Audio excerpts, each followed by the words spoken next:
Magandang umaga po. Ako po si Francis Yutrago mula po sa Pilipinas at ako po ay miyembro sa International Student Association. Sumali po ako sa asosasyong ito dahil meron po silang mga serbisyo na aking kailangan na nakakatulong.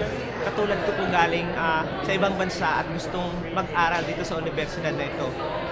Ang mga services po na nandito po at nakakatulong katulad ko ay immigration services kung saan tinutulungan lang kami mga bagong dating dito kung paano po mag-apply ng student permit, immigration documents at saka meron po isa dito na gusto po matuto mag-drive. Hindi po namin alam kung paano po ang proseso. So meron po mga Canadian student na membro dito sa asosasyon na maaari po makatulong sa amin.